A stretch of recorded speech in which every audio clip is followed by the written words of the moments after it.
for joining me for today's video. If you're new here, let me introduce myself. My name is Katrin and I'm a partial cash budgeter from Europe, more specifically the Baltic state. In today's video, we are diving into the next topic for VLOGMAS, for financial process VLOGMAS, let's call it like that. And we are diving into the category and the specific expense, let's call it expense, but actually it's savings. It's your emergency fund. So we are going to dive into why is it important, what kind of amount should you make, and how to make the best of it. So if you're interested in this kind of content and you like the video, please like it also with a thumbs up and consider subscribing to my channel for new videos.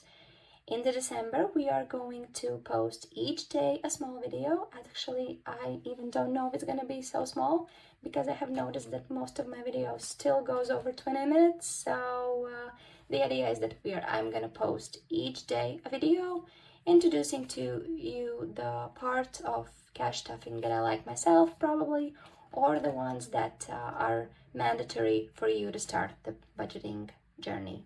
So let's dive into the next part of the video. So as the intro itself said, we are diving into the emergency fund, how to put it, how to budget for it, how to use it, and what probably is the amount that you need yourself. When I started the budget journey for myself, I used the Dave Ramsey method, which is the first baby step of his process, which is $1,000 in your emergency fund.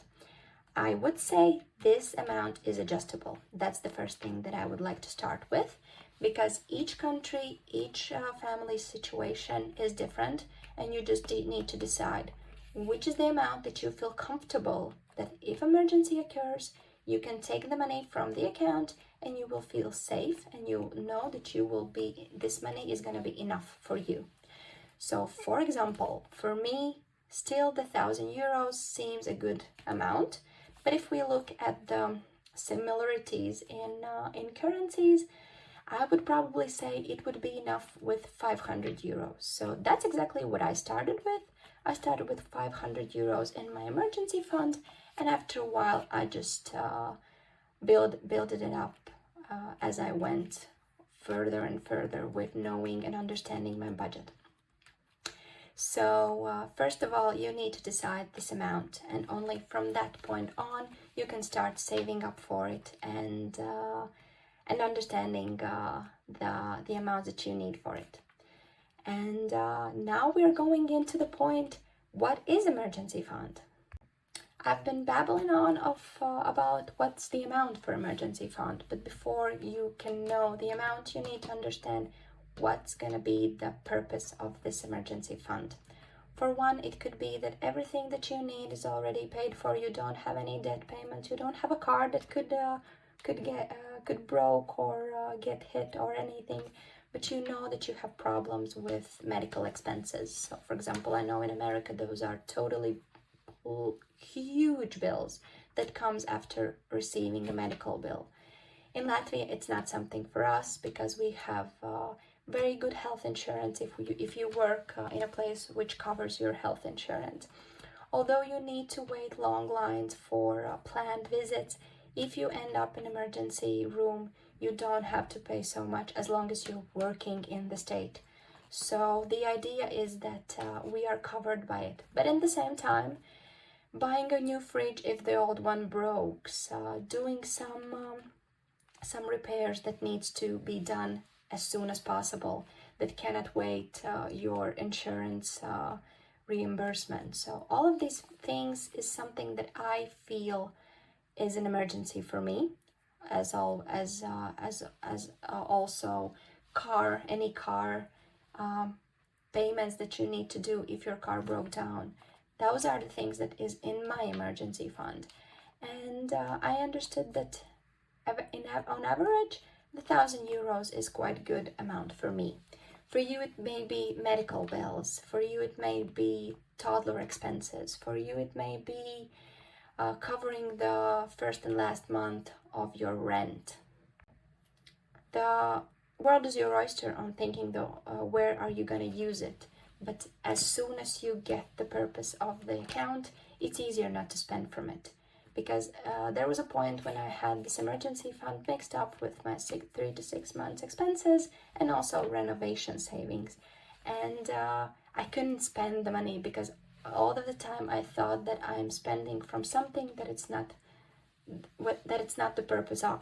After a while, I understood that I need to divide this money, and I started to allocate those amounts. So I had already in my head 500 euros 1 year ago. After a while, I started to build it up, and when I had those 1,000 euros still in my account, I just divided those envelopes or the accounts for the specific goal. So from one account that had 3 purposes, I now have 3 accounts that each has a purpose. I have my emergency fund, I have my 1 month ahead in progress, and we have our renovation savings that we can use without feeling guilty that this still probably maybe is part of our emergency fund as well.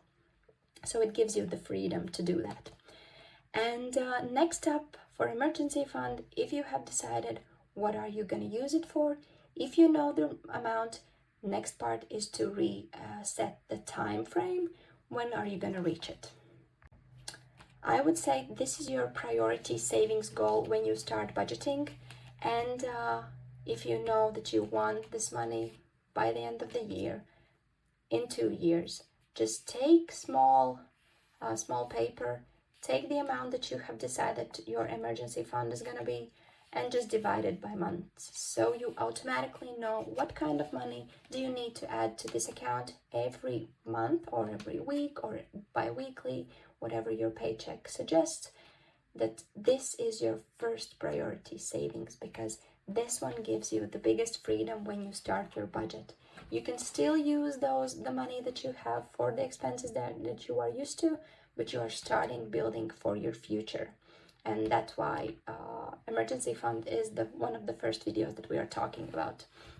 When I reached my emergency fund, the feeling was unexplainable. It just felt like a huge rock fell off my shoulders, and I knew that if anything happened, I have that money sitting in my account, and this is the only money that doesn't earn interest, because it's very important for me to get the money whenever I need it. So this money is sitting in an account that I can take out whenever I need. It also can be connected to my card, so whenever I need it, I have the possibility to take it, and that's very important for me. So now that you have decided what amount, what is the usage, what is the monthly payment, you need to decide how are you going to save it for. So either you're going to have the account where you can just transfer your money automatically at the beginning of the paycheck period, or you do the cash stuffing method. So it totally differs from you. I, for example, started this savings, let's call it challenge, partly. So I did both my account and also my wallet, or binder, whatever you call it. This way I had the possibility to have this amount both in my card whenever I need it, and also some cash at home if anything happens. Internet's not working, I don't have the possibility to get the money out of the account. I can still use the money that I have in my wallet or binder. So that's why I decided to split the saving that I had in 2 parts. It worked perfectly, and right now I have both savings at my house and also in my account. So I have the freedom to take it whenever I need, from wherever I need, and I don't have to think about that, oh my god, the card's not working, or the savings account is not giving me money, or I have to wait a longer time, or even worse, I have to pay to get out the money. So that's why I decided that both of these works well. If you're safe at your home, I suggest you do the same. If you're not and you think that this money could be stolen, or you could spend it, for example, you can also use some accounts that you cannot get the money right away, or you have to pay if you take it out. That's not something I would suggest with emergency fund, but in the same time, you know yourself the best. And if you think that this money is not going to stay in your account or in your wallet, in your binder, if you have the visual, then just take it away, put it in the account where you cannot allocate it only if you have emergency. And then it's going to be so much easier to save it up for. But right now we have gone over the basics of how to set up your emergency fund, why is it important, and what are the steps to set it up.